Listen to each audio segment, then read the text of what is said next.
Buenas tardes, bienvenidas y bienvenidos al Instituto Nacional para el Federalismo y el Desarrollo Municipal de la Secretaría de Gobernación en colaboración con la Secretaría de Salud. Les damos la más cordial bienvenida a nuestro diálogo virtual, el papel de los municipios en el combate de las enfermedades transmitidas por mosquitos, dirigida a las autoridades estatales y municipales del país que nos acompañan el día de hoy. Agradecemos el interés de estar nuevamente aquí con todos nosotros. Esperamos que este tema sea tan relevante para cada uno de ustedes. Les comentamos que en caso de presentarse alguna situación no planeada durante la sesión como sismo, pérdida de conexión a internet o pérdida de luz, restableceremos la conexión para dar seguimiento a la sesión en el momento que nos sea posible. Muchas gracias por su comprensión. A continuación, me permitiré dar la más cordial bienvenida a las autoridades que nos acompañan durante la sesión. En primera instancia, me permito dar la más cordial bienvenida al maestro Fabián Correa Morales, subdirector de vectores del Centro Nacional para la Prevención y Control de Enfermedades, y a la doctora Adriana Stanford Camargo, directora de Evidencia en Salud de la Dirección de Promoción de la Salud. Por parte del equipo del INAFED, me permito dar la más cordial bienvenida al licenciado Ignacio Valle Fernández, coordinador del INAFED. A continuación, siguiendo con el orden del día, me permito darle el uso de la voz al licenciado Ignacio Valle Fernández, coordinador del INAFED, para que nos brinde un mensaje de bienvenida. Adelante, por favor. Muchas gracias, Cintia. Bueno, mis primeras palabras en nombre de la Secretaría de Gobernación, a través de INAFED, son de agradecimiento para los expositores del día de hoy, que son gentes especializadas, capacitadas, con formación científica, que nos van a dar material e información que ayuda extraordinariamente para no padecer los graves estragos que generan los mosquitos como vectores de varias enfermedades, de varios microorganismos que terminan dañándonos. Son variadas las enfermedades que derivan de los piquetes de mosquitos. Está la malaria, el dengue, el chikungunya, el Zika y otras. Son varias, son muchas. Y todas ellas generan un enorme sufrimiento y en casos extremos el fallecimiento de personas que no tengan condición para resistir esto.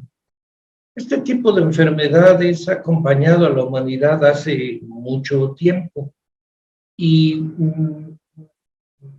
quiero referirme a un modo que se consideró en una época venturoso para dejar atrás esa pesadilla y que sirve para ver cómo las acciones de gobierno y de la población tienen que estar interconectadas y cómo una actividad debe prestar atención a lo que se realiza en otros espacios. ¿A qué me refiero?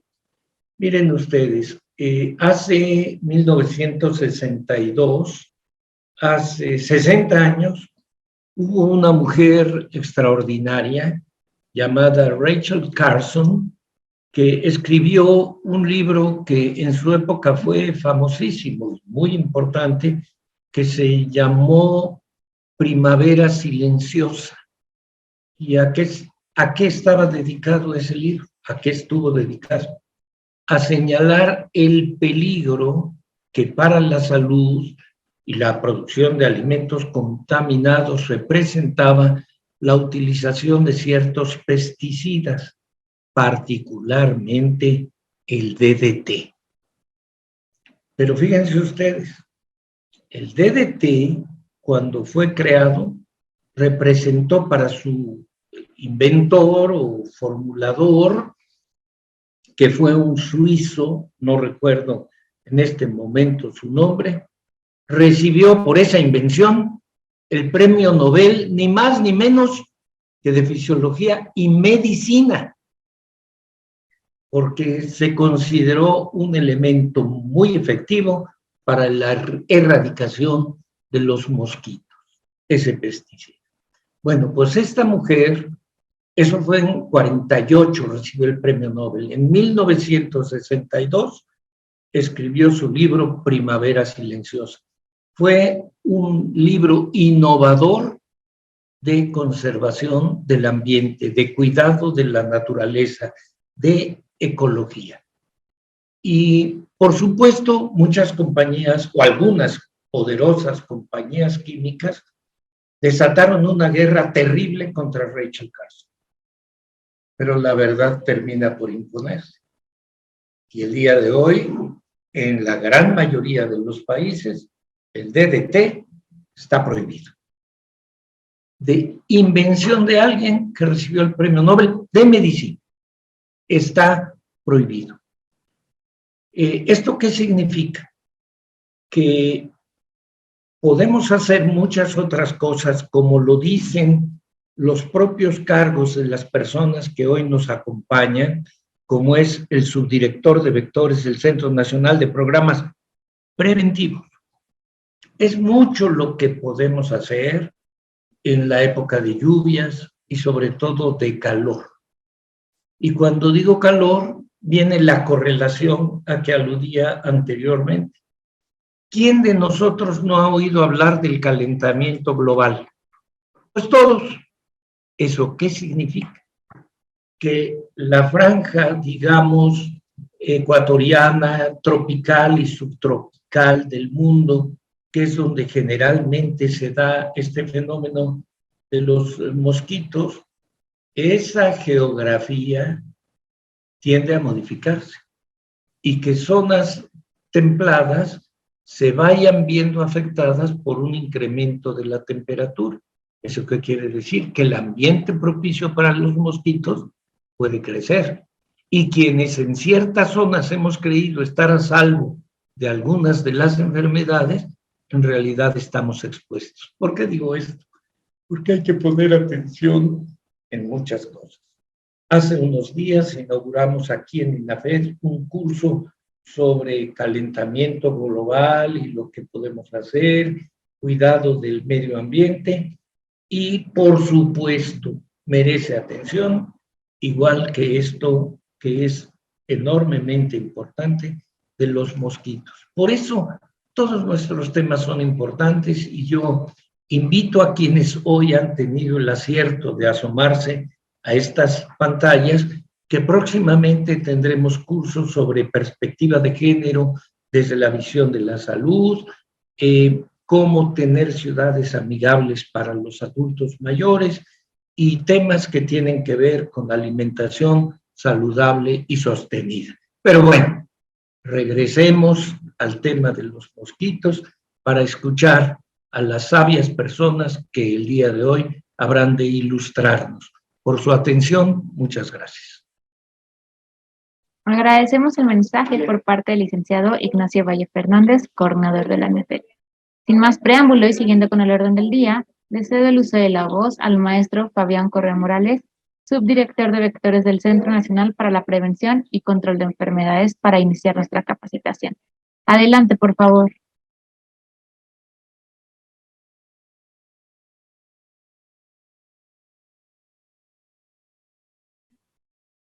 Pues muchas gracias a todos y muy buenas tardes ya en todo el país. De verdad que es un gusto y un honor para nosotros estar en este momento aquí con ustedes, este espacio que es un foro excelente para poder compartir con las autoridades municipales todo el trabajo que se hace y que venimos realizando en comunión con muchas autoridades en diferentes partes del país. Pero nunca es suficiente, siempre hace falta, como bien decía el licenciado Valle, hace falta este trabajo, esta conexión intersectorial que debemos de llevar a cabo en conjunto para estos padecimientos de manera particular. Y es muy cierto lo que comenta el licenciado Valle, el tema de los usos de los organoclorados. A través de este convenio de Estocolmo fue que se fueron limitando mucho el uso de estos productos, dada la persistencia en el ambiente, no solamente en el ambiente, sino también en los organismos vivos. Se encontró en muchos animales, en su mayoría de ellos cocodrilos, animales acuáticos, la persistencia del DDT en su organismo por un periodo muy prolongado. Mucho de ello fue lo que se pidió, por ello se pidió su desuso. México obviamente se adhirió desde ese momento y se empezaron a buscar las alternativas que desde luego, y lo veremos más adelante en la presentación, es prioritariamente prevenir a través de acciones de protección y autocuidado personal y también de un saneamiento básico en la vivienda. Y bueno, encauzados todo ello por nuestras autoridades. Y es muy importante el tema del día de hoy, el papel de los municipios en el combate de las enfermedades transmitidas por mosquito. Atinadamente bien, licenciado Ovalle nos refirió a algunas de ellas. El programa de vectores tiene su origen principalmente en el combate contra el paludismo.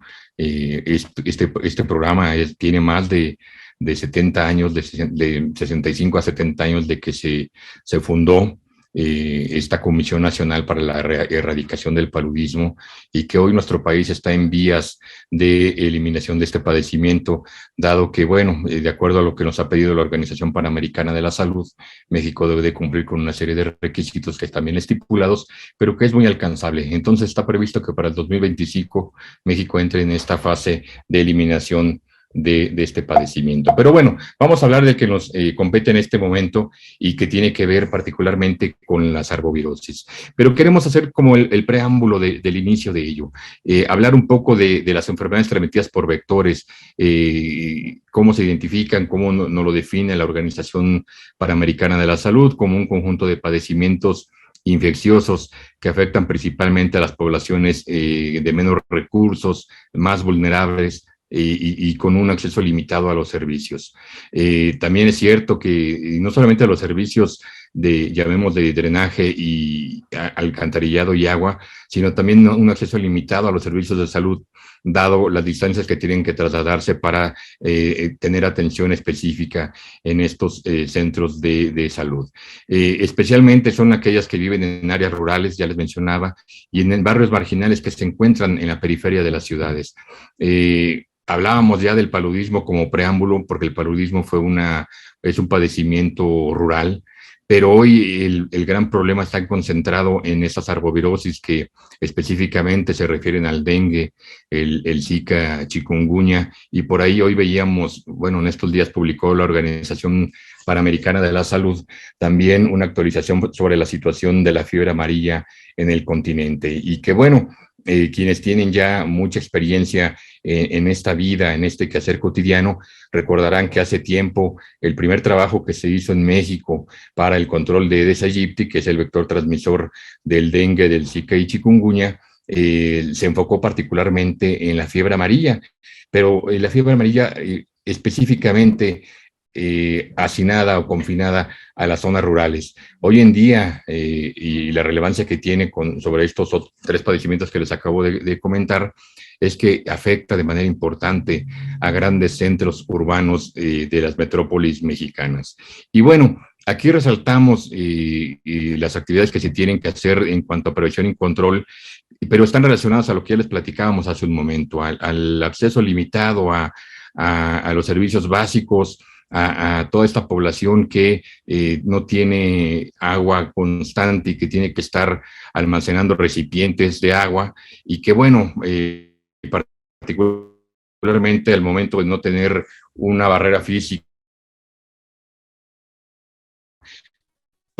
está vulnerabilidad del vector, cualquiera de sus fases. Desde luego la fase acuática es la principal. Una vez que el vector adulto se encuentra, es mucho más controlable en el ambiente. Luego la prevención y promoción de la salud tiene que ver mucho de ello con las acciones que de las viviendas. Y bueno, comentar que este trabajo que estamos realizando en la Dirección General de Promoción de la Salud, y quiero mandarle un saludo a la doctora Adriana Stanford, y sé que se ha conectado parte de su equipo aquí en esta en esta sesión, se ha hecho cuidando mucho de las partes que nos han pedido que presentemos al momento de transmitirles a las autoridades que están conectadas en este momento sobre los riesgos que se encuentran en la población. Y bueno, vean cómo dentro de la vigilancia de las arbovirosis, ¿qué tenemos? Tenemos al dengue, tenemos al chikungunya, tenemos al Zika, tenemos al virus del oeste del Nilo, tenemos a la fiebre, tenemos a la fiebre del mayaro, y todos son transmitidos por este vector. Este vector que ustedes ven en pantalla, conocido de mil maneras, pero realmente es el Aedes aegypti en nuestro país, tendrá muchos nombres particulares en cada una de las regiones de nuestra República Mexicana, pero está involucrado en la transmisión de todos estos padecimientos. Hace años, cuando tuvimos la oleada de la circulación del chikungunya, disminuyó la transmisión de dengue por una competencia viral. Posteriormente vino Zika y también hizo una oleada impresionante ante la vulnerabilidad y susceptibilidad de la población en nuestro país ante la presencia de estos virus. Y pues bueno, ya les comentaba anteriormente la fiebre amarilla, que también se vigila de una manera muy cercana y que podemos saber con mucha exactitud, dado el trabajo que se hace de vigilancia epidemiológica y con laboratorio, que no se encuentra circulando afortunadamente en nuestro país, y que bueno, el vector principal para la transmisión de la fiebre amarilla no es Aedes aegypti, al menos en este momento, sino está confinado a un mosquito del género. Una disculpa, maestro. La entomológica que se realiza. Disculpa, maestro. Se está cortando un poco la conexión. No sé si es mejor que pueda apagar su cámara para tener mejor conexión y que no se pierda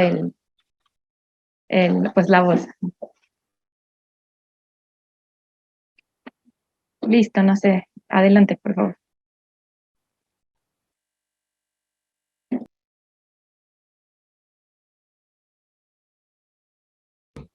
Gracias, no podía reactivar mi micrófono. Entonces, bueno, ya apagué la cámara. Esperemos que tengamos mejor comunicación en este momento.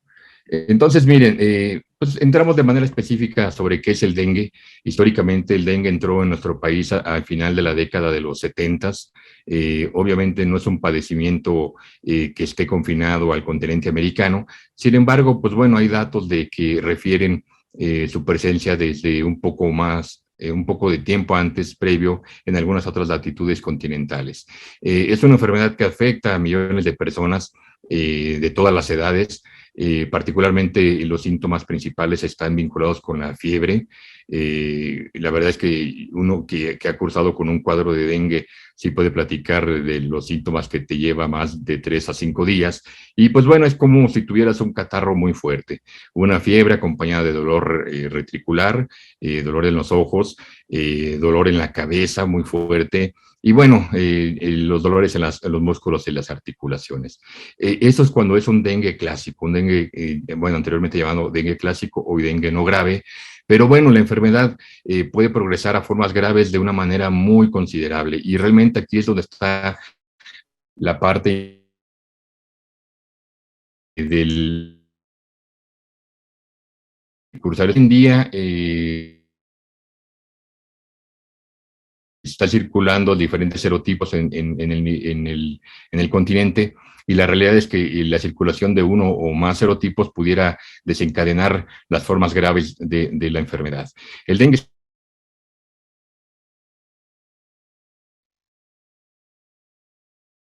realmente lo que ha circulado en los últimos años en el país ha sido el dengue 1 y dengue 2. Y bueno, ahorita van a ver más adelante una imagen, la dispersión que estamos teniendo del dengue 3, y nos preocupa sobremanera por el hecho de que el dengue 3 es un serotipo identificado y asociado a las formas graves del padecimiento. Y bueno, claro que el dengue tiene una temporalidad donde hay un incremento importante de los casos. Es cierto que podemos iniciar el año, en las primeras semanas del año, con casos y brotes más moderados, pero es cierto que a partir de que la temperatura cambia y las lluvias incrementan, los patrones de comportamiento del padecimiento van en incremento muy importante. Pues bueno, miren, vamos a entrar al tema de la situación epidemiológica continental. Ustedes observarán aquí unos gráficos extraídos de la página de la Organización Panamericana de la Salud y podemos observar cómo se ha venido comportando el dengue en las últimas décadas. Vean cómo ha venido incrementando, ya les platicaba yo que el dengue está señalado que ingresó hacia finales de los años 70 y cómo ha ido gradualmente incrementando en diferentes partes de las ciudades dentro de los países del continente, pero también es cierto que en México empezó en la región sureste para ir avanzando de una manera significativa hacia el centro país. En el 2019 la verdad es que nos dimos a la tarea de trabajar con mucha, de una, estábamos en número de muertes que estaba dando en diferentes partes de nuestro país. No, la situación estamos viviendo en México, actualizado a la semana 3 de la semana pasada, y miren el incremento que tenemos importante con respecto al año previo, al 2021. Es cierto que el confinamiento por COVID nos ayudó un tanto a limitar la dispersión de la población a otras partes dentro de las mismas ciudades y con ello limitar un tanto la distribución de la enfermedad. Pero a partir de que termina este confinamiento, empieza a retomarse las actividades cotidianas de todos y empezamos a tener este comportamiento que ustedes están observando. Tenemos el mismo número de defunciones, pero también ha incrementado de una manera notable el dengue con signos de alarma, que son esas abreviaturas que ustedes ven ahí. El DNG es dengue no grave, el DCSA es un dengue con signos de alarma y el DG es el dengue grave. En conjunto ya al sumar el dengue con signos de alarma más dengue grave, pues tenemos un comportamiento importante ya que pudiéramos hablar de cada 2 casos de dengue no grave por uno de dengue con signos de alarma y dengue grave.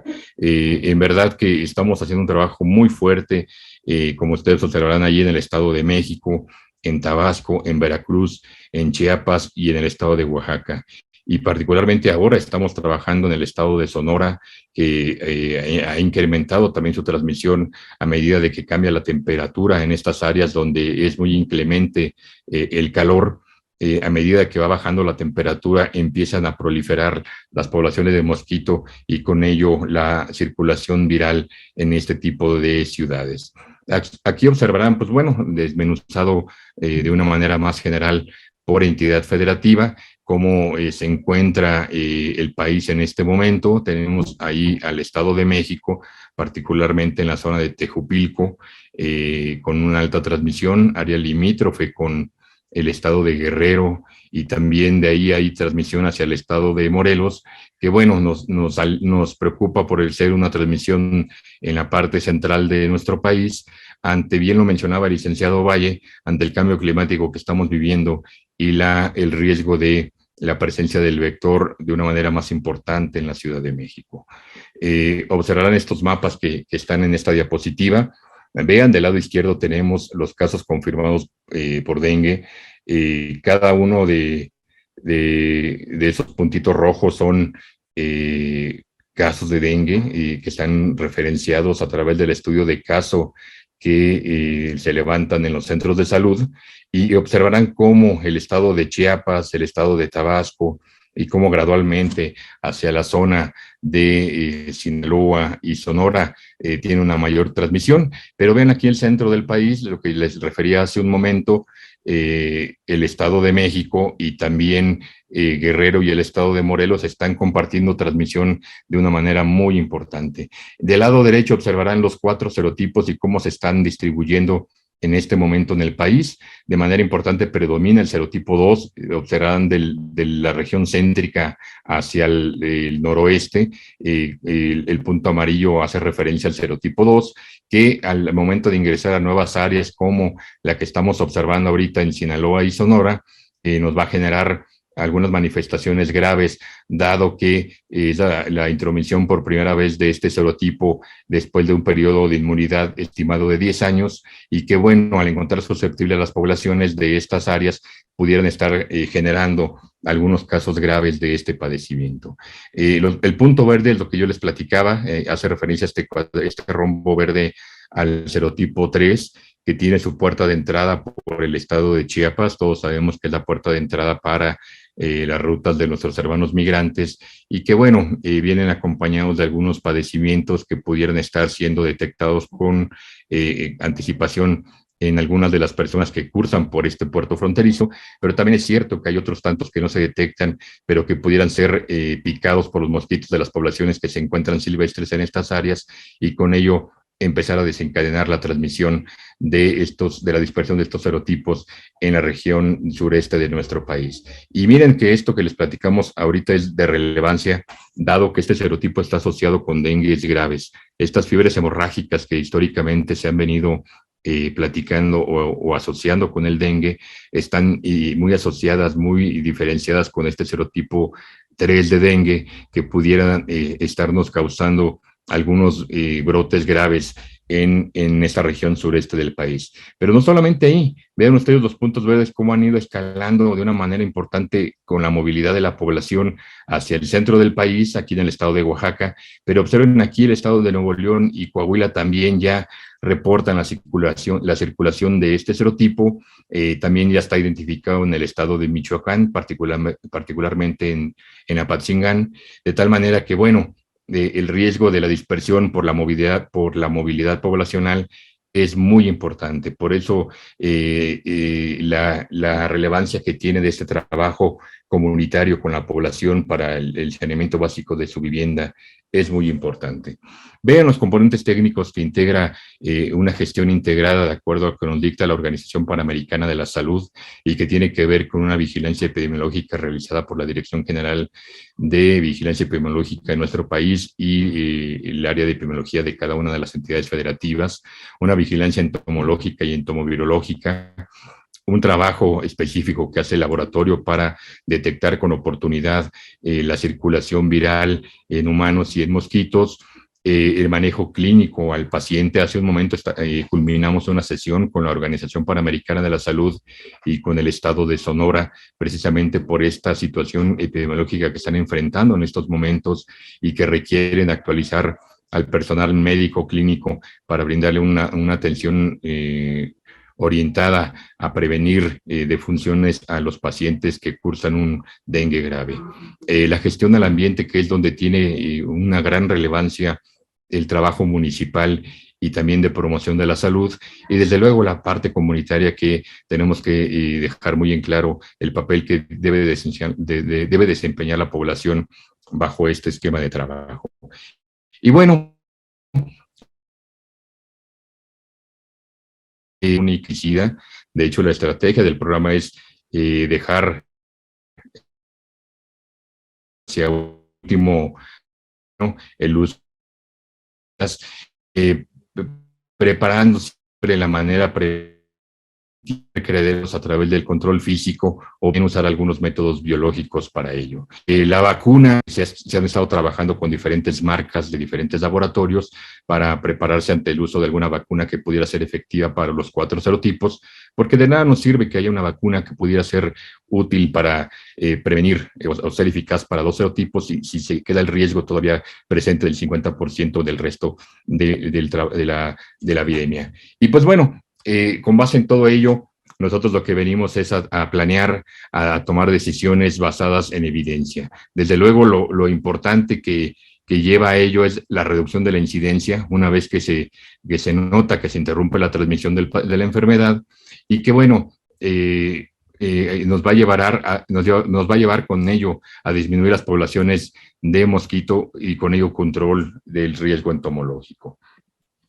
Vean, así opera un programa de prevención y control en el país. Hablamos de lo que les decíamos, la vigilancia epidemiológica, la promoción de la salud, como parte fundamental la vigilancia entomológica para identificar con oportunidad el riesgo que existe a través del monitoreo de los mosquitos en la fase adulta, la vigilancia entomovirológica que habla con el tema de laboratorio a través de la colecta de mosquitos adultos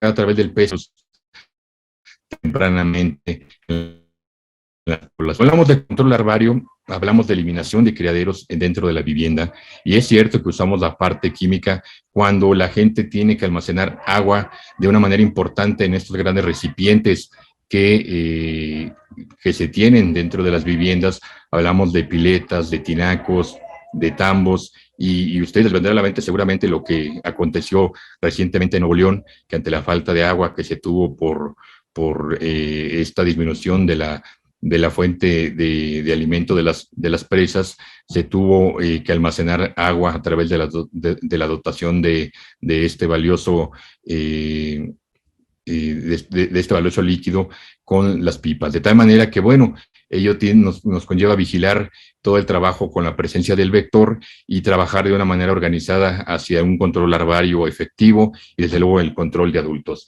Del lado derecho observarán que hoy en día ya no usamos ningún organoclorado. Hoy en día usamos herbicidas biológicos, háblese de alguna espinosina, que es una bacteria, de algún bacillus,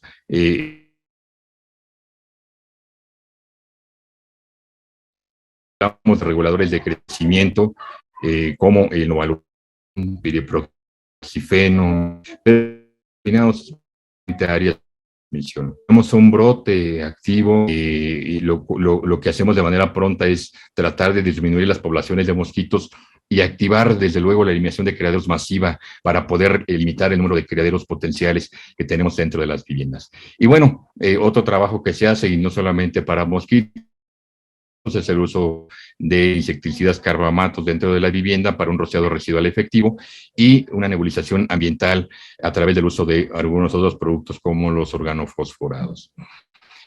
Vean del lado izquierdo, del lado izquierdo observarán unos puntos verdes y tienen que ver con las 137 localidades prioritarias que tiene identificado el programa como las generadoras de más del 60% de los casos en nuestro país. Es cierto que hoy en día podemos decir que son 30 entidades federativas en nuestro país, 30 de 32, las cuales tienen transmisión activa, porque aunque ustedes no lo pudieran creer, hoy en día hasta el estado de Baja California, este estado fronterizo, estas áreas calientes presentan brotes, ya han presentado brotes históricamente, y también el estado de Chihuahua. De tal manera que, bueno, hoy se vigilan 31 entidades federativas, incluimos ya a la Ciudad de México de una manera muy notable, en las cuales se hace un trabajo de manera preventiva y también de manera correctiva cuando es necesario. Hablamos de este universo cercano a 9,500 colonias, 4,500,000 viviendas, 1,000,000 de viviendas a trabajar con rociado residual y casi la mitad del millón de hectáreas a nebulizar dentro de estas solamente 137 localidades prioritarias, lo cual no exime de que otras localidades que trabajan de manera específica, cada entidad federativa, se sumen a este gran universo de trabajo que se tiene dentro del programa de vectores. Y del lado derecho, pues observan lo que ya les platicábamos hace un momento, la circulación de los serotipos. Una vez que ustedes observan cómo se movilizan los casos confirmados en nuestro país, pues tenemos vectores.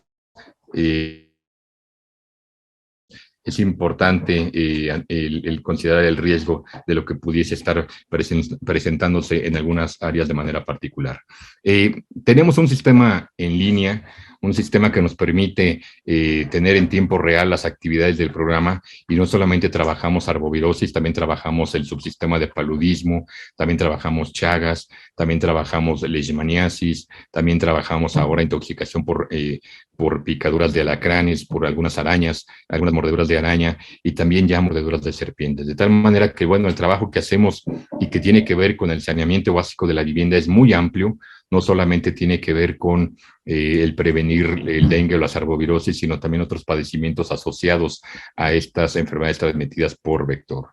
De manera semanal, y aquí quiero resaltar este trabajo de comunicación efectiva que tenemos hacia las presidencias municipales, el programa de prevención y control con la información epidemiológica, con la información meteorológica y con la información entomológica, genera estas alarmas en las localidades de riesgo. Estas 137 localidades de riesgo que ya les mencioné, genera una semaforización que ustedes observan aquí de manera importante y que no es más que el analizar de manera histórica los últimos 10 años más el año en curso, hablamos del 2022, sobre el reporte semanal de casos probables y confirmados, sobre el número de hospitalizaciones asociadas a este padecimiento, desde luego la confirmación de casos, vinculamos la temperatura y humedad, vinculamos la positividad de estos dispositivos que tenemos implementados en las localidades de riesgo que tiene que ver con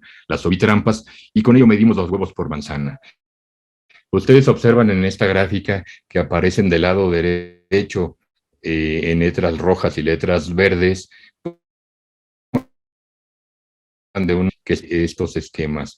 Este caso particular tiene que ver con el municipio de Benito Juárez en Quintana Roo, de manera específica con la localidad, y que bueno, nos alerta sobre la seropositividad de la localidad, sobre el incremento de casos probables que están superando la media móvil histórica de los años previos y que, bueno, nos alerta sobre la situación que pudiéramos estar enfrentando las próximas semanas. Con ello, a partir de ello, nosotros emitimos estos oficios que observan ustedes aquí. Se les manda de manera semanal, firmados por nuestro director general, el doctor Ruy López Ridaura, director general del SENAPRESE, y se le manda tanto al secretario de Salud como a nuestro subsecretario, el doctor Hugo López-Gatell, pero también se le manda al presidente municipal del municipio en riesgo. En este caso tenemos el lado izquierdo el municipio de Tejupilco de Hidalgo y se le manda al presidente municipal de Tejupilco. En el caso de la imagen del medio se le manda también el presidente municipal de Escuinapa, también se le manda al de Guamúchil, también se les manda al de Navojoa, y aquí es donde viene la relevancia del analizar lo que está sucediendo en cada una de estas localidades. Yo creo que no es algo ajeno, seguramente se publica en las prensas, seguramente aparece en el radio, este alertamiento que estamos haciendo se interpreta también como la transmisión o la presentación de casos dentro de estas localidades.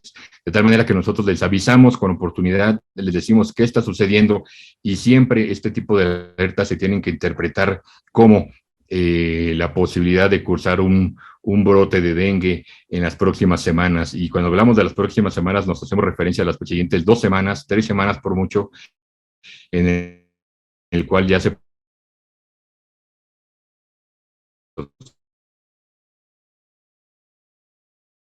ustedes tienen la vigilancia entomológica. Aquí la relevancia que tiene es que es un método muy sensible, que no solamente México lo dice, se ha trabajado ya con diferentes métodos de vigilancia en el continente y todos o muchos de los países han acertado en decir que el método que utiliza México es uno de los más precisos, mucho más asertivos y que bueno, nos permite con ello poder tener un acercamiento a la densidad entomológica medida a través de la colecta de huevos. Nos ha permitido también a nosotros identificar la presencia ya del vector Aedes aegypti en la Ciudad de México y poder saber qué tanto se dispersa el Aedes aegypti en nuestro país. Hoy podemos asegurar que en 31 estados de la República, salvo Tlaxcala, tenemos la presencia de Aedes aegypti y el vector secundario, que afortunadamente no se ha reportado su capacidad vectorial en este momento o en los últimos años en México, que es el Aedes albopictus, y que se ha registrado ahora prácticamente en más del 50% de las entidades federativas, y que bueno, al final, ¿qué hacemos nosotros ahora como Secretaría de Salud y como parte de las actividades de investigación operativa? También publicamos todo lo que se hace en nuestro país. Hoy podemos decir cómo se ha venido distribuyendo el vector secundario de salvopictos en México en un periodo importante de tiempo. Entonces, pues bueno, el trabajo ha venido evidenciándose de una manera importante con el paso del tiempo dentro de las actividades que se hacen de una manera cotidiana dentro del programa de prevención y control. Dentro de todos estos datos que ustedes observaron de los componentes, tanto de vigilancia epidemiológica, tanto de promoción de la salud, como vigilancia entomológica, podemos tener acercamientos a áreas de riesgo, es decir, definir puntos calientes en áreas específicas de espacio y tiempo, medido con los últimos 8 a 10 años de datos históricos, y entonces esto nos permitiría ser muchos más asertivos. Es decir, en este recuadro que ustedes observan en rojo, este rectángulo, que corresponde al 20 o 30% de la totalidad de la ciudad de Mérida, porque este es un ejemplo de la ciudad de Mérida, se concentra del 60 al 80% de la transmisión histórica. Entonces nosotros podríamos focalizar todas nuestras acciones, tanto municipales como de promoción y de control del vector, a esta área específica que le llamamos nosotros puntos calientes, de acuerdo a la estratificación que se ha venido empleando en los últimos tiempos. Es un trabajo que se ha modelado con la Organización Panamericana de la Salud, con algunas universidades como la Autónoma de Yucatán y la Universidad de Emory en Estados Unidos, y que hoy el programa de prevención y control ha trabajado ya de una manera mucho más importante en cada una de las latitudes de este país. Entrando ya de manera específica a las acciones coordinadas, trabajamos de una manera muy integrada, tanto la vigilancia epidemiológica como la promoción de la salud, como el Centro Nacional a través del control integral de vectores y atención médica, también así la parte de riesgos sanitarios. Se creó desde el sexenio pasado una estrategia llamada equipo de tarea de respuesta estratégica en salud, pero específicamente el grupo ATAC, un abordaje táctico de acción continua que nos permitía ir de manera organizada a cada una de las localidades de riesgo para poder tener un trabajo coordinado tanto con autoridades municipales como con autoridades estatales y poder llevar a cabo este trabajo intersectoral a través de la instalación de comités estatales y municipales de lucha contra el dengue, a través de la implementación de jornadas nacionales de intensificación de acciones contra el dengue que en su momento se hacían en la época de inicio del periodo de lluvias, el generar operativos integrales de atención de brotes con la participación comunitaria e intersectorial, y también el elaborar o el generar estas brigadas fijas que nos permite que nuestro personal sea reconocido y la confianza para poder hacer actividades dentro de la vivienda. Realmente que todos ustedes saben que hoy en día el tema de la seguridad no es un tema menor y que, bueno, nos ha permitido limitar o nos ha limitado de manera importante el trabajo dentro de las viviendas. Hemos implementado diferentes estrategias, desde luego desde la parte de promoción de la salud con entornos saludables, las campañas de eliminación masiva de criaderos en áreas prioritarias. Hemos buscado desde la parte de la población infantil el cambio de hábitos y conductas de las personas a través de la protección personal, y lo hicimos con un proyecto regional con la Fundación Chespirito, el Chavo contra el dengue, el Chavo contra el dengue, chikungunya y zika, y bueno, de alguna manera generamos material de comunicación de riesgos para la población que nos permitiera tener un cambio de la conducta desde la presión que genera nuestros hijos dentro de nuestro entorno. Y bueno, hicimos un trabajo con un convenio con cementeras también para trituración de llantas y de manera aislada adquirir por entidad federativa estas trituradoras que nos permitieran empezar a combatir de una manera muy importante este tipo de criaderos. La verdad es que las llantas representan un criadero muy importante para el programa y que, bueno, se tiene que abatir de una manera muy clara y muy dirigida.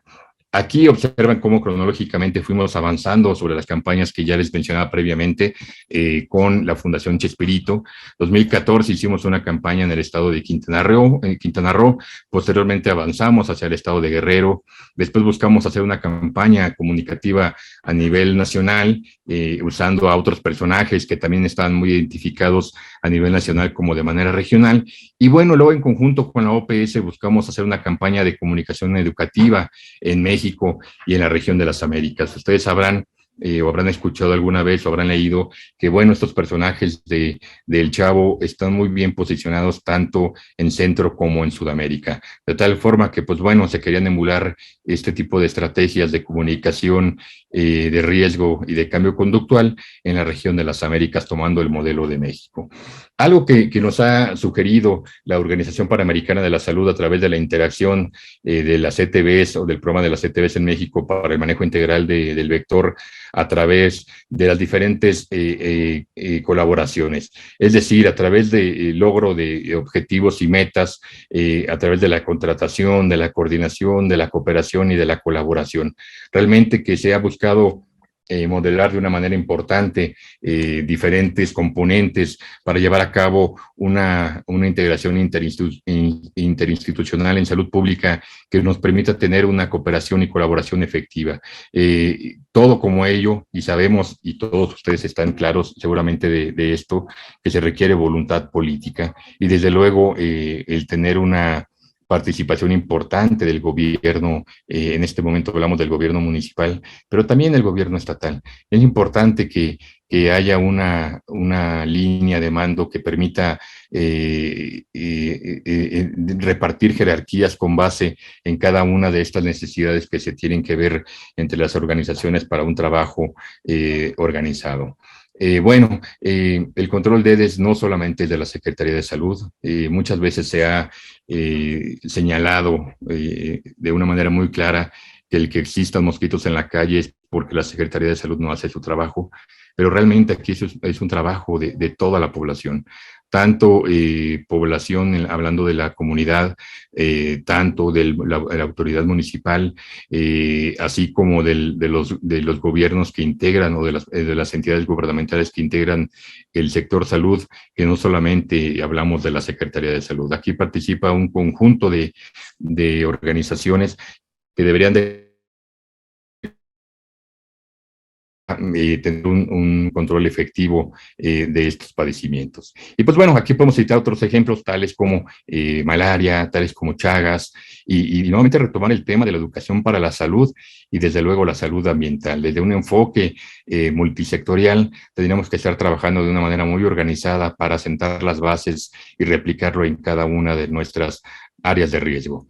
Y bueno, quedar muy claro que lo que nos quiere transmitir promoción de la salud de la OMS es la cooperación entre diferentes sectores de la sociedad, tales como el sector público, la sociedad civil y el sector privado. De tal manera que, pues bueno, tendríamos que trabajar en conjunto todos estos entes para poder retener un logro efectivo, que es lo que buscamos, el limitar el contacto de los mosquitos con la población humana. Y bueno, cuando queremos hablar del fuera del sector de la salud pública, pues se consideran el resto de las dependencias: educación, medio ambiente, planificación urbana, vivienda, nivel estatal, municipios, academias, organizaciones no gubernamentales y desde luego el sector privado. Ya hablando de trabajos claros que realiza el enfoque de organización de la Dirección General de Promoción de la Salud como ente que dicta las líneas de operación desde la parte de enfoque de promoción y prevención, se identifica el dengue como un problema claro de salud pública. Realmente la carencia de servicios básicos, como lo que mencionábamos hace un momento, el suministro de agua, la falta de recolección de basura, los desechos dentro de la vivienda, nos pudieran desde luego alentar o pues acercar la presencia del vector de una manera muy importante a este tipo de casas, a este tipo de viviendas que tienen condiciones mucho más precarias. La realidad es que de manera conductual pareciera que el dengue, aun cuando muchas familias han cursado con este padecimiento, aun cuando la gente pudiera haber tenido algunas pérdidas de alguno de los integrantes de la familia, pierden la memoria. No hay una memoria que les permita a ellos identificar el riesgo de mantener una vivienda en estas condiciones con la posibilidad de desencadenar una enfermedad grave que pudiera llevarlos a la muerte. Pero bueno, ya mencionamos que para un control efectivo es necesario reforzar las acciones entre los tres órdenes de gobierno, federal, como lo estamos haciendo en este momento a través de la convocatoria que agradecemos al INAFED, a través de la convocatoria que hicieron a las entidades estatales y desde luego a las autoridades municipales, que coadyuve todo el sector salud, porque el sector salud no solamente es Secretaría de Salud, aquí está Pemex, aquí está Marina, aquí está Sedena, aquí está también el IMSS, los derechohabientes al ISSSTE y algunos otros organismos seguramente que por ahí se nos escapan, pero que son muy regionales. Y por qué no es importante también hablar de otras dependencias como las que ya mencionamos hace un momento dentro de la parte educativa, turismo, etcétera.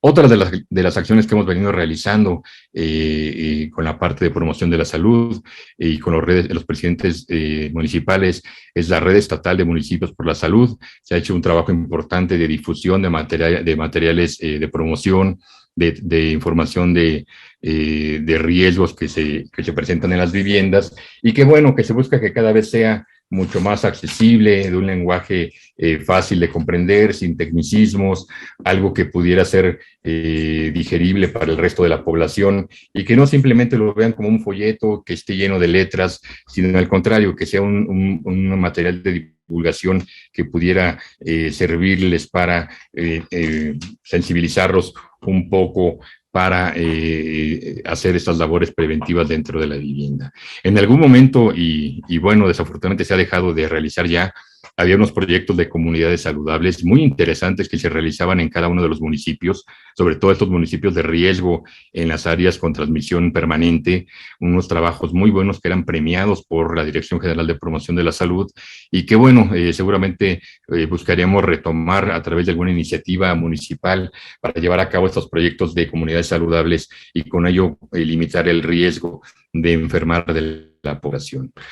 Más material que se tiene disponible para todos ustedes y que tiene que ver con la guía de acciones municipales para el control, para la prevención y control de las enfermedades transmitidas por vector.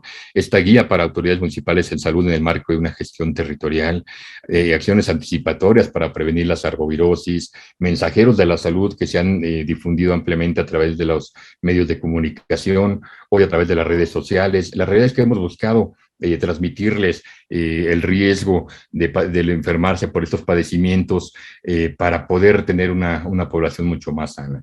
Pero ¿por qué es importante la participación del municipio? Aquí estamos enunciando de una manera importante el papel y la relevancia que tiene. Desde luego que tiene un carácter estratégico que adquiere el municipio en el desarrollo de acciones en beneficio de la salud, porque tienen a su cargo los servicios públicos fundamentales y que ya hablábamos previamente de ello, que genera los mosquitos, el almacenamiento de agua potable, la falta de un drenaje efectivo, el alcantarillado, que muchas veces es deficiente, y la falta de recolección de residuos. Entre ellos podríamos hablar de un innumerable tipo de residuos, entre ellos sólidos, biológicos, de cualquier índole, que pudieran estarse almacenando de una manera muy importante en las viviendas.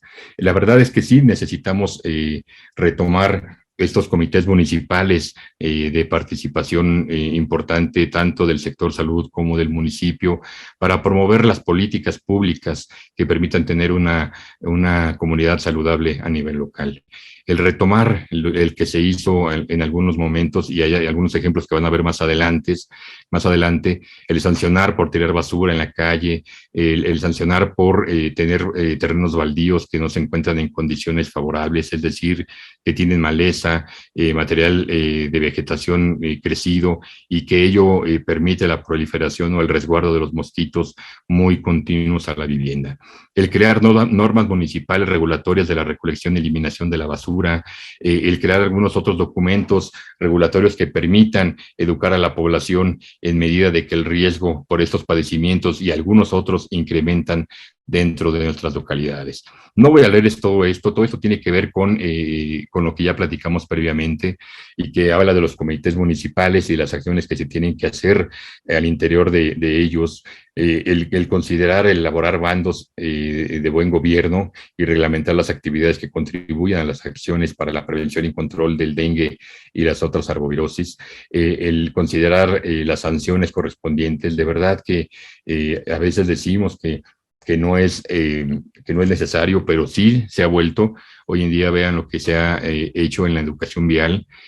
Hoy prácticamente si no traes tu cinturón de seguridad puesto, te sancionan. Y porque eso pudiera en algún momento limitar el riesgo de que en un accidente pudiera tener un riesgo o una afectación mayor el conductor o la gente que lo acompaña dentro del vehículo, y que eso tiene que ver con el aplicar medidas reglamentarias importantes.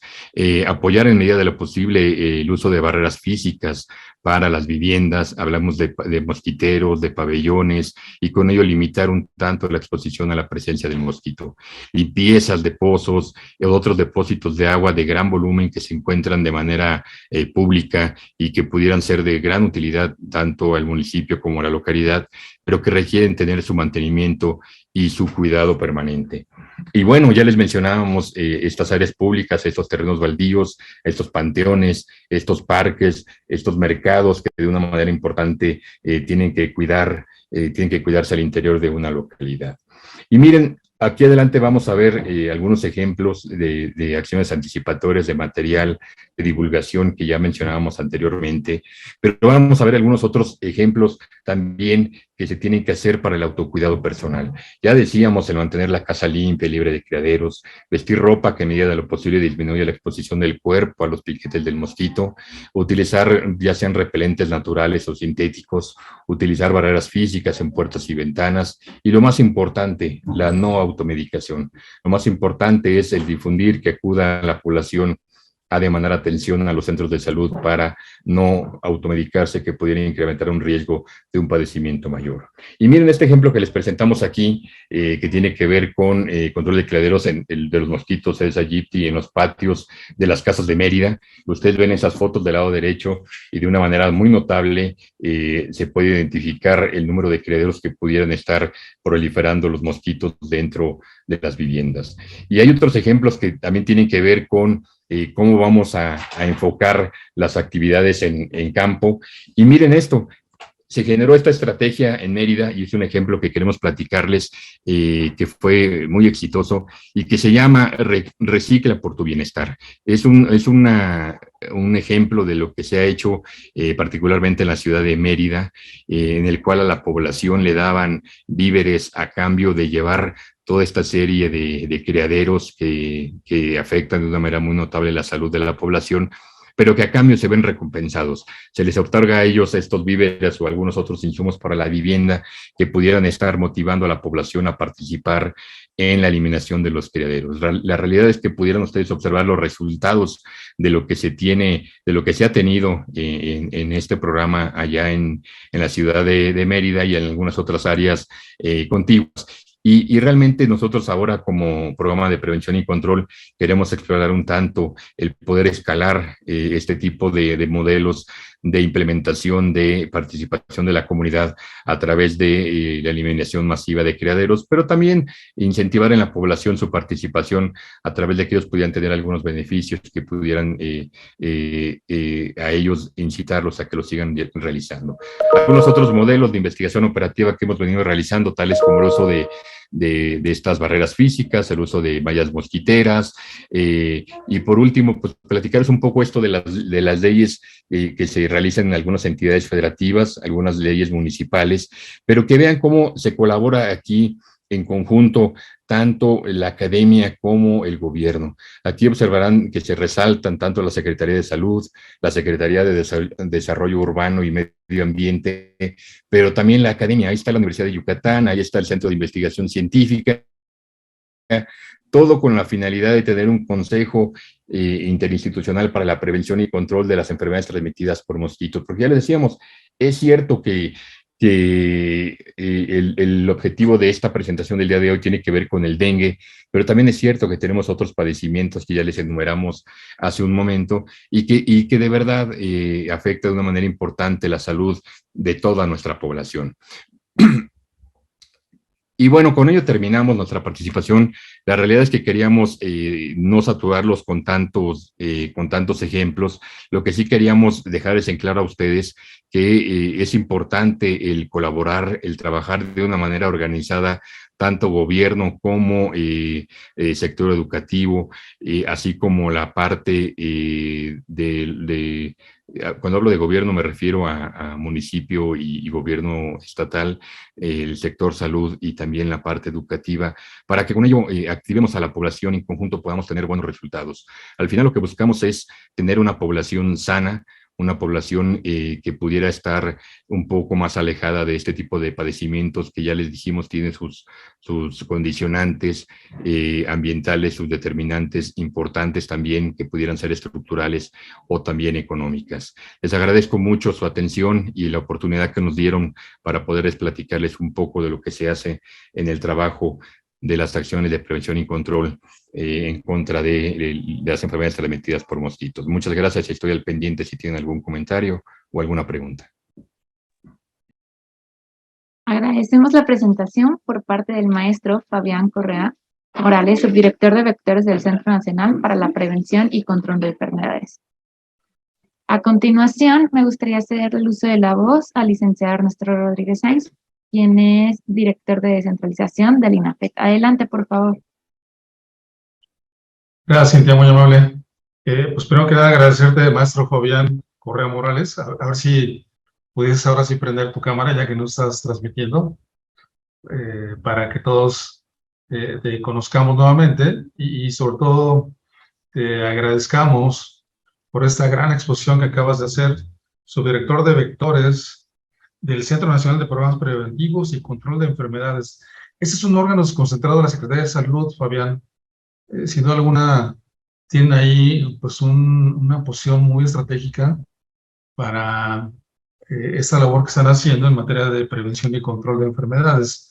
A ver si ahorita en lo que se anima la gente a preguntarnos, pero ya tenemos un par de preguntas, pero también a ver si tú mismo nos puedes ayudar un poquito a platicarnos un poco de ese centro que por lo que nos acabas de presentar, pues juegan un papel muy importante en todo lo que es la investigación, el seguimiento, el control y la prevención de enfermedades como la que hoy en día nos acabas de platicar.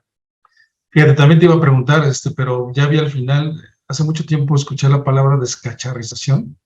Te iba a preguntar si la seguían usando y veo que ahí sigue vigente. Por ese trabajo que involucra a la sociedad, creo que es uno de los puntos fundamentales de tu exposición, Fabián.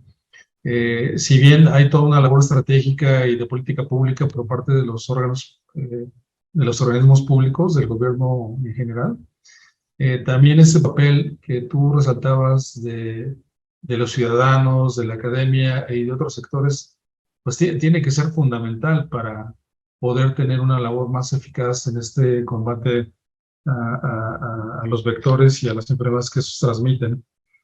Entonces, ese es otro punto que también quisiera destacar.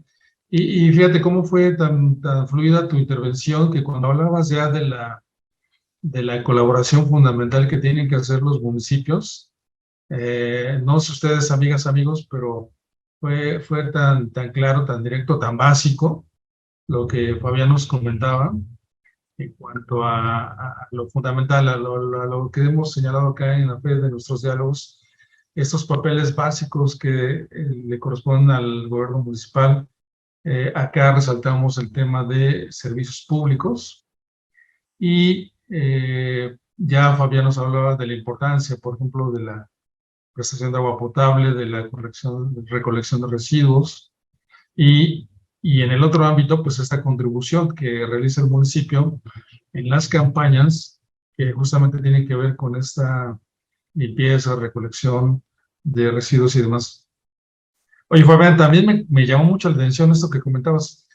Sí, digo, por supuesto, es una labor que se hace en todo el país y demás, pero sin duda alguna, si hubiese esta estrategia para atender a estas 137 localidades que generan pues casi 2/3 del problema, Fabián, ¿no? Tendremos ahí una labor muy eficaz. Seguramente ahí hay como una estrategia particular, a ver si también nos puedes compartir algo, de cómo en estos 137 localidades, ¿qué papel, qué has visto? ¿Cuál ha sido tu experiencia de cómo se comportan ahí las autoridades municipales? Porque 137 localidades pues son, digamos, en términos nacionales, son muy poquitas y sin embargo ahí están 2/3 del problema.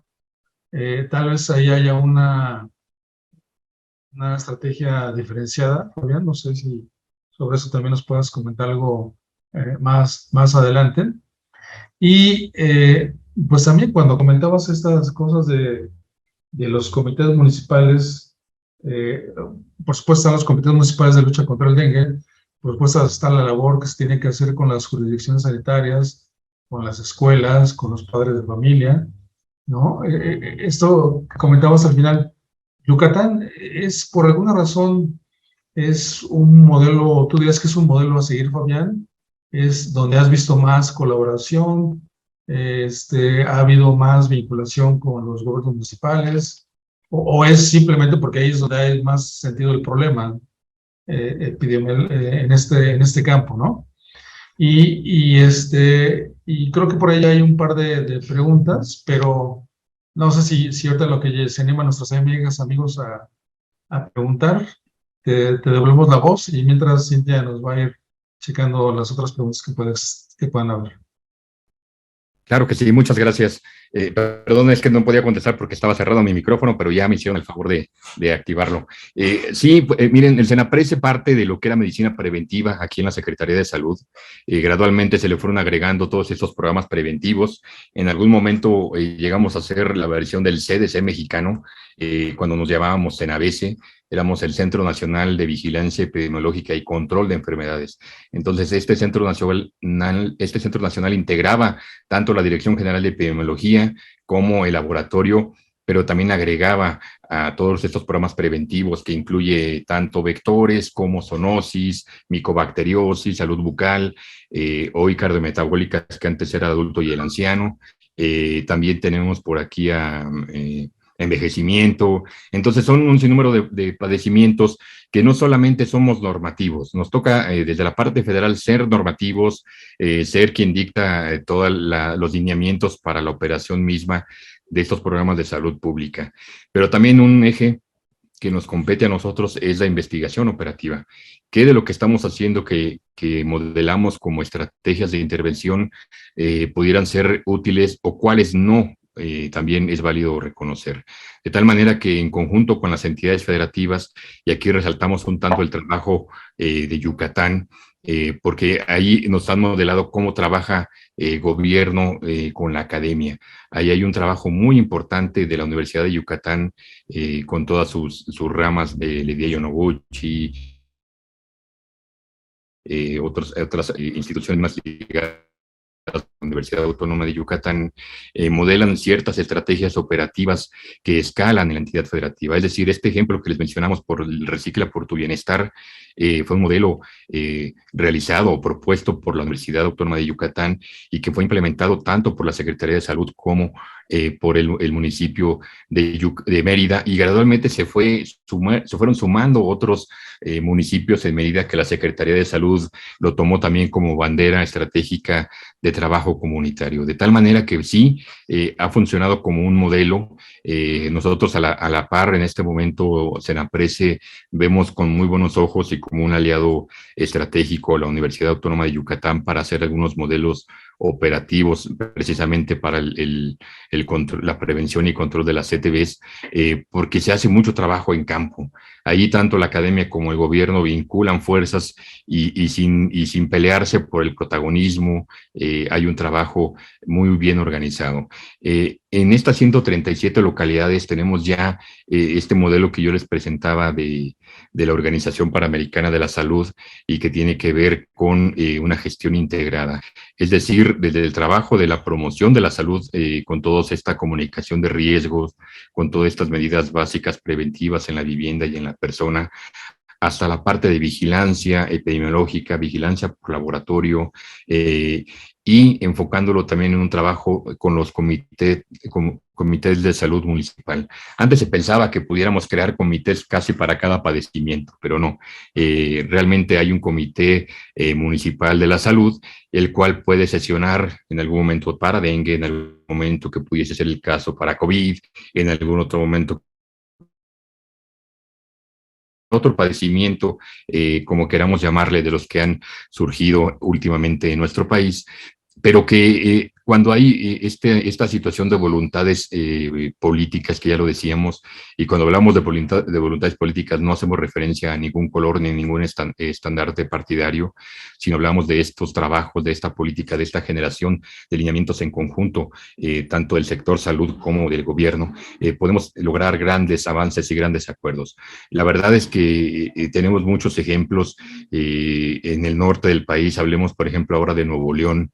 Nuevo León generó lineamientos municipales, reglamentos municipales contra el dengue, en el cual, bueno, ya consideraban la sanción a la población por la reincidencia en tener su vivienda en mal estado, es decir, con criaderos, con almacenamiento masivo de agua sin protección, porque pues bueno, a la gente se le dice, está bien, puedes necesitar el agua, pero también debes de cuidarla, porque no solamente la cuidas de la presencia del mosquito, sino la cuidas de bacterias, de parásitos, de muchos otros organismos que también enferman a nuestra población. De tal manera que sí, hay un trabajo importante realizado ya en estas localidades que tenemos muy caracterizadas y que hay que reconocer. Estas ciudades son las que presentan una población importante en conjunto. Hablamos de más de 50,000 habitantes, hablamos de grandes ciudades, en algunos casos zonas metropolitanas como la de Monterrey, como la de Guadalajara, que convergen varios municipios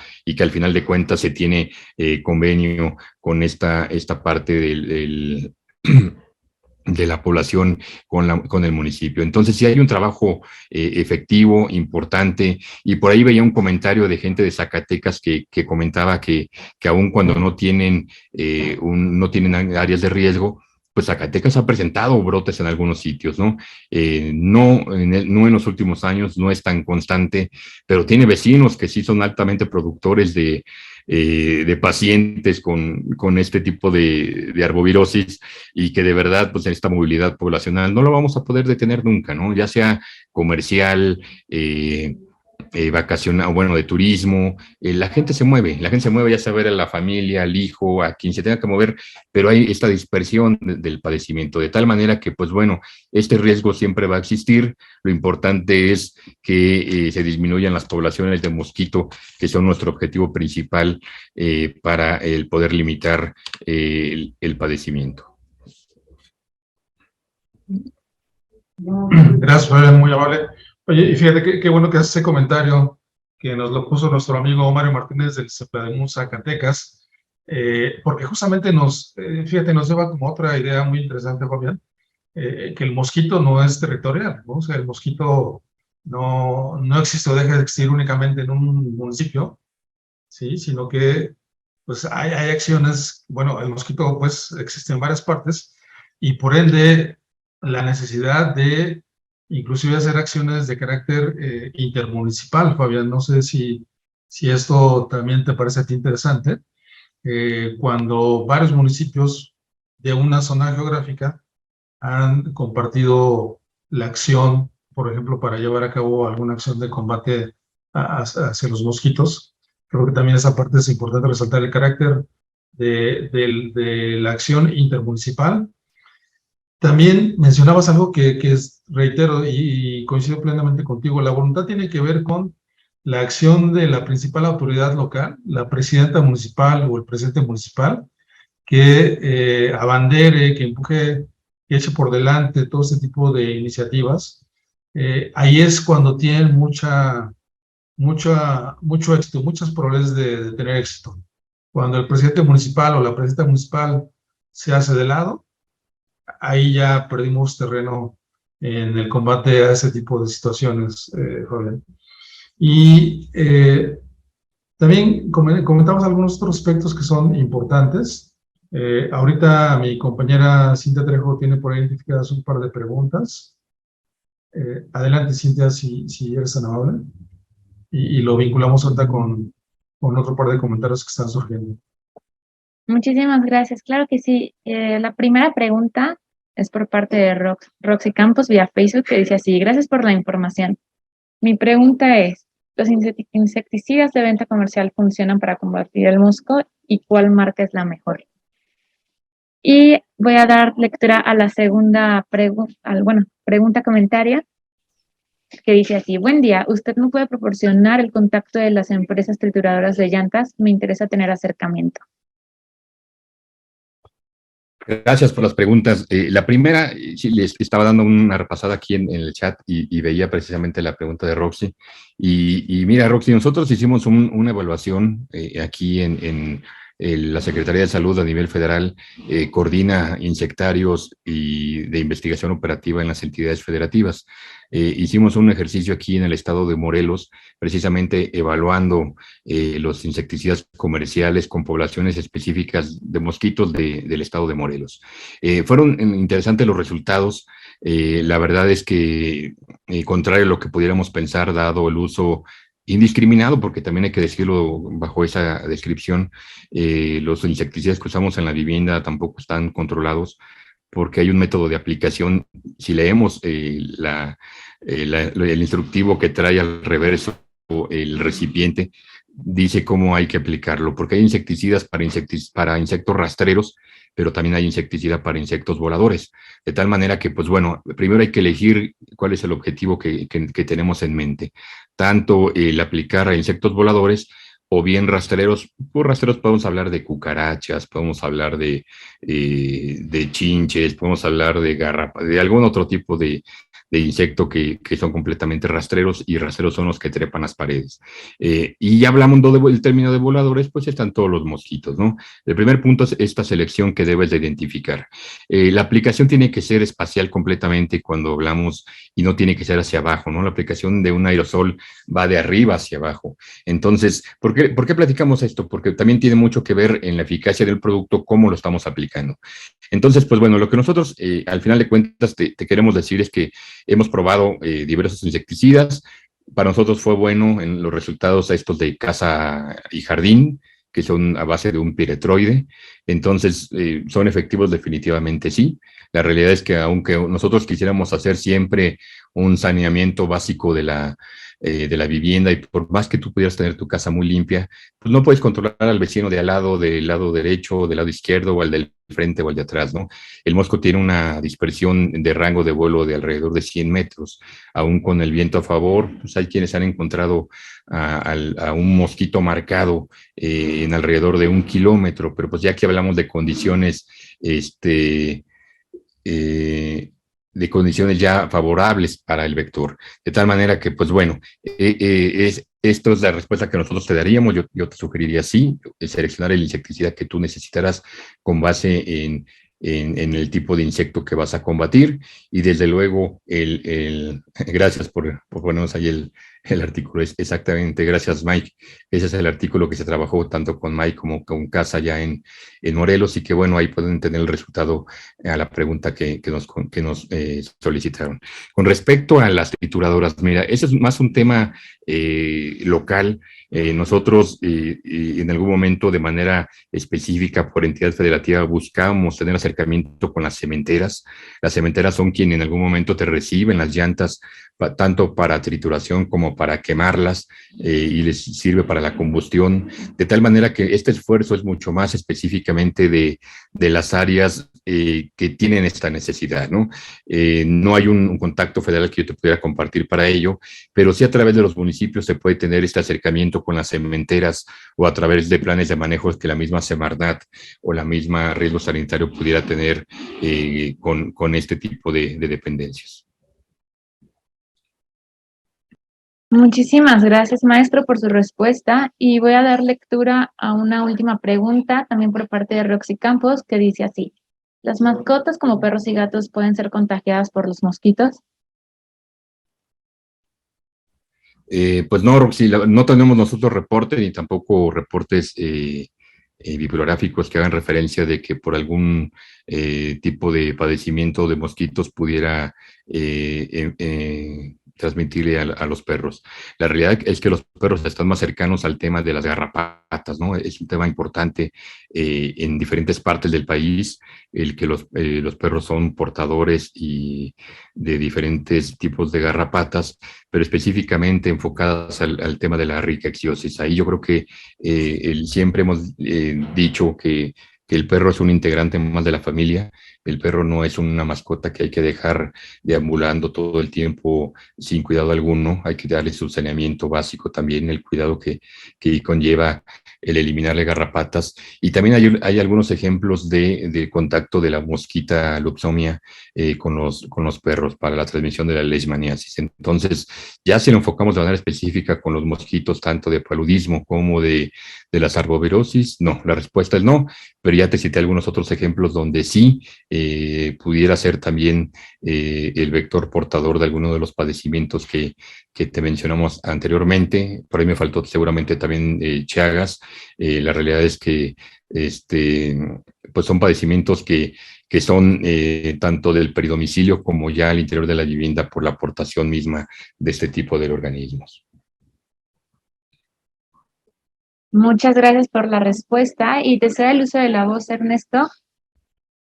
Sí, gracias, Cintia. Oye, Fabián, fíjate que también has despertado interés en algunos otros aspectos, ahorita los vamos abordando. El doctor Esteban Manuel Parra de Monclova, Coahuila, también hace la pregunta que hacía a Ana Carolina García Martínez. A los dos les mandamos un saludo. Fíjate, Fabián, también me llama mucho la atención las amigas y amigos que el día de hoy se están conectando.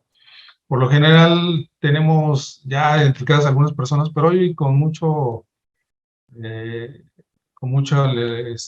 con agrado vemos que tenemos de muchas partes del país que no habíamos contactado tan directamente, cosa que agradecemos. Entonces vemos de muchas partes. Por ahí me llamó la atención Mascota, Jalisco, que está allá por la montaña, les damos un gran saludo. También de Comitán en Chiapas, Monclova, Coahuila. Y el doctor Esteban Manuel Parra hizo la misma pregunta que Ana Carolina García Martínez, que es de Tierra Blanca, Veracruz, que a los dos les mandamos un gran saludo, sobre esta inquietud de poder contactar a las trituradoras de llantas, Fabián.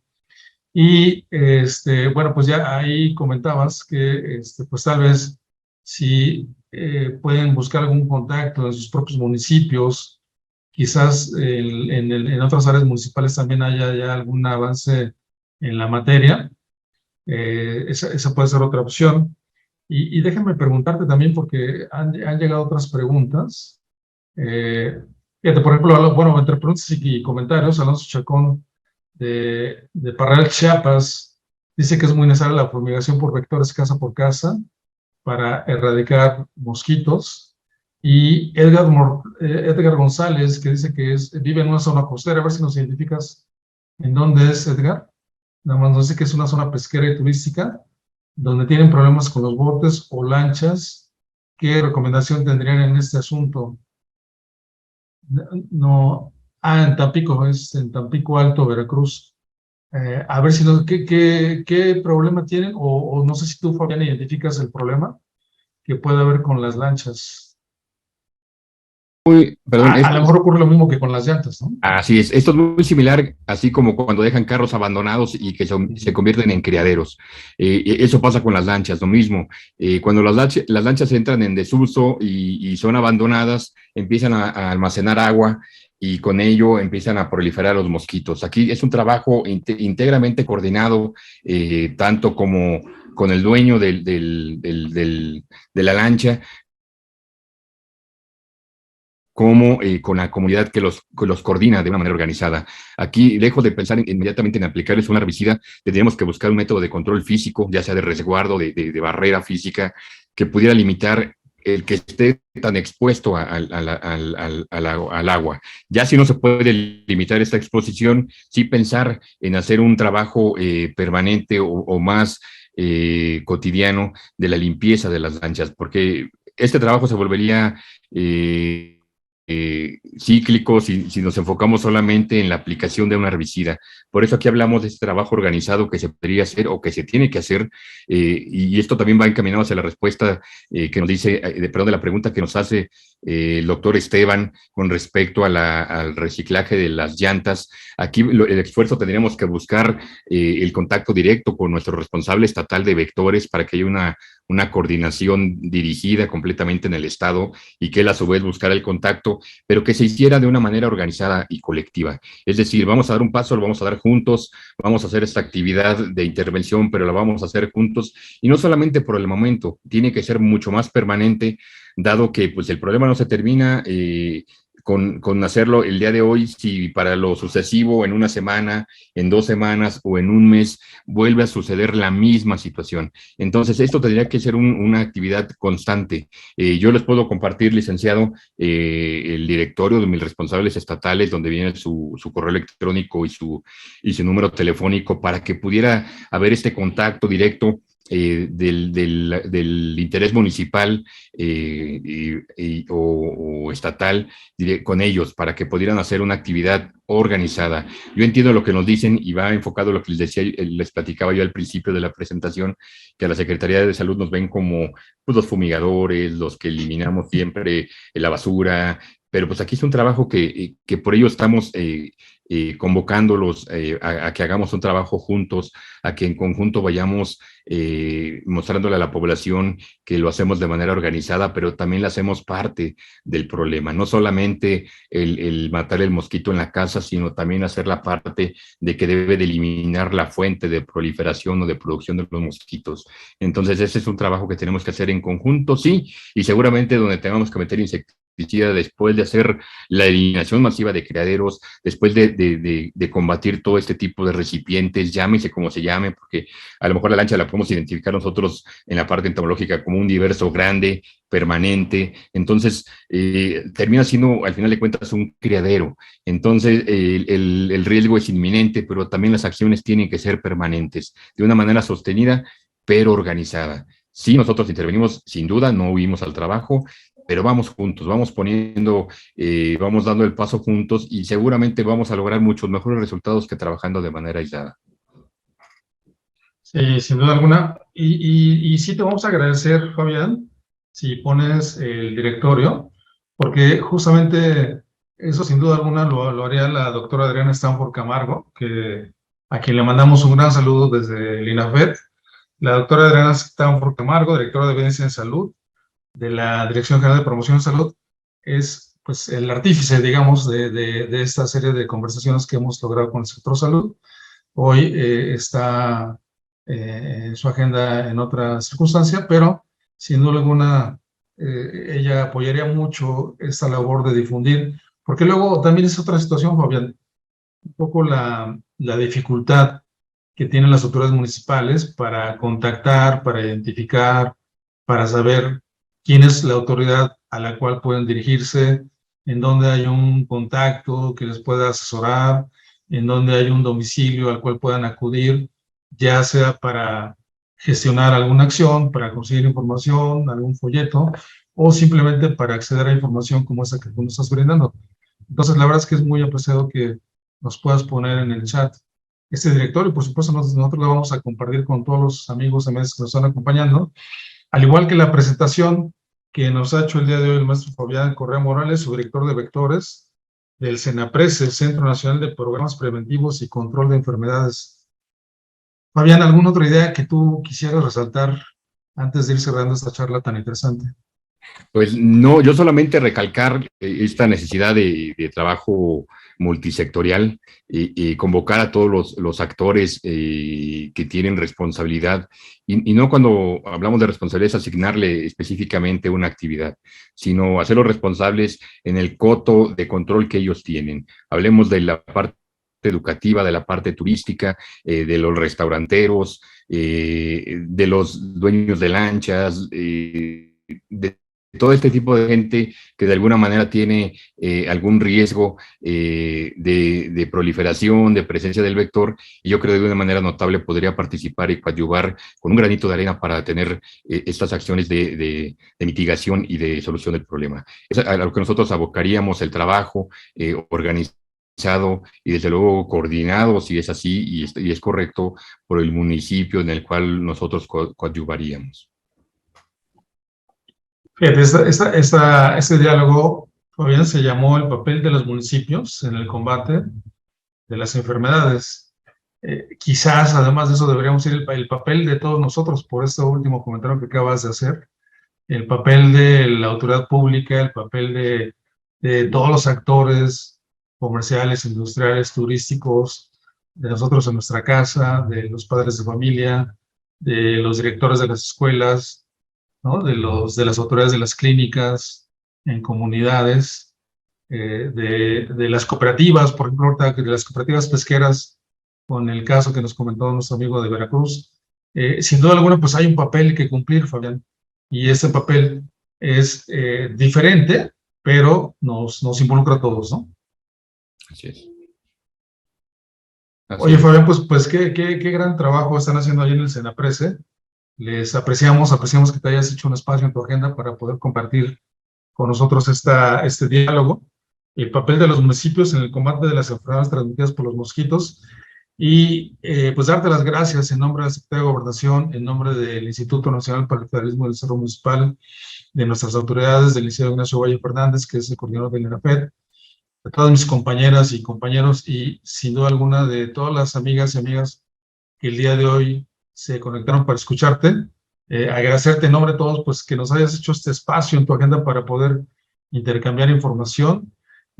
Una vez que les transmitamos la presentación, sin duda alguna, pues te llegarán consultas ya más directas, Fabián, de cómo contactarte, cómo acceder a alguna de la información que nos presentaste durante la exposición, incluyendo el documento que por ahí también nos hizo llegar alguno de tus colaboradores o amigos, compañeros, sobre estos estudios comparativos de insecticidas, ¿no? Que también, pues es información. Aquí el aporte siempre es información.